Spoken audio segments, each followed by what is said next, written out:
It's Budget Week in Trinidad and Tobago, and of course, on Now, we're keeping it current and breaking down the budget into pint-sized or bite-sized pieces so that we can make it clearer for those of you who are at home and who may be thinking, you know, all this budget talk, oh, I need to find out more. How does it affect me? How does it affect my business? Especially those of you who have small businesses, we're talking to you. So it's my pleasure to have in studio with us Nicole Joseph, Tax Director, KPMG. Good morning. Good morning. Thank Hi. you so much You're welcome. for coming. Thanks to KPMG for supporting us this Not week. a problem at all. Nicole, so let's talk about what are some of the key pullouts from the budget when we're talking about taxes.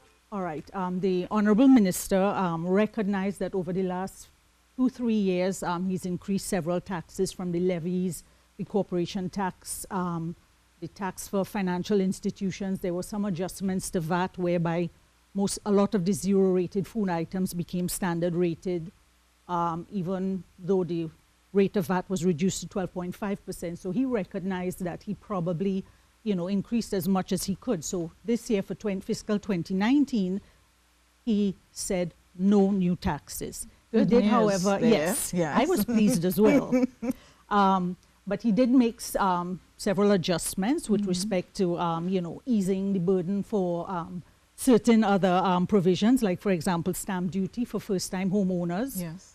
He increased the zero-rated threshold from 850,000 to 1.5 million, and that would make it housing and the closing costs basically a lot more affordable. I believe the computation, we'd have to wait to see exactly what the legislation provides. Yes. But an approximate saving of about 25,000 just on your closing costs.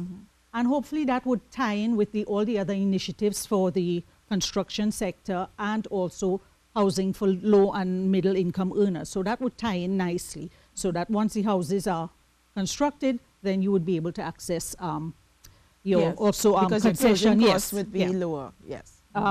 Tertiary education, he increased the allowance by 12,000. For persons at qualifying institutions overseas, so that you would get an additional 12,000 tax-free allowance. Tax credit. Yes. So how does that work, especially on your? Okay. So in calculating what is your taxable income, you would get an additional $12,000 tax-free deduction before you compute taxes on the balance. Right. Okay.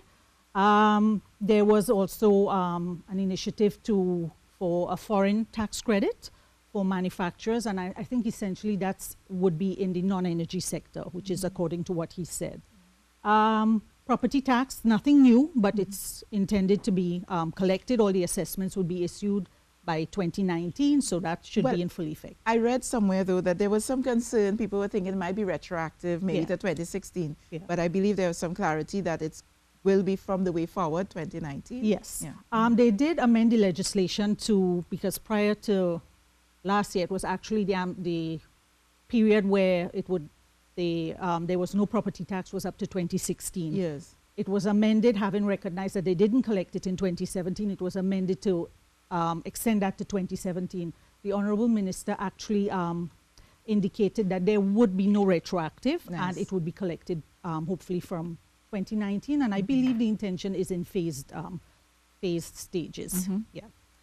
And other than that, a couple of penalties for non-compliance with respect to, TD4s and certain other provisions within the Income Tax Act. I also noticed penalties or perhaps some more stringent measures with regard to compliance by self-employed persons, doctors, accountants, that sort of thing. Yeah. It's basically, I guess, to bring that group within the tax net, and I assume to a greater extent, hopefully they are within that tax net, but he has hired, he indicated that he's beefing up the staff. Well, currently it's the Board of Inland Revenue by 150 tax officers to go out there and do the audits and also to assist with tax compliance.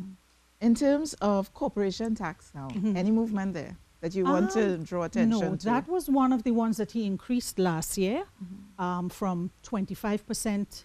There was a 25%, 30%. There was a two-tier tax rate for companies and also for individuals.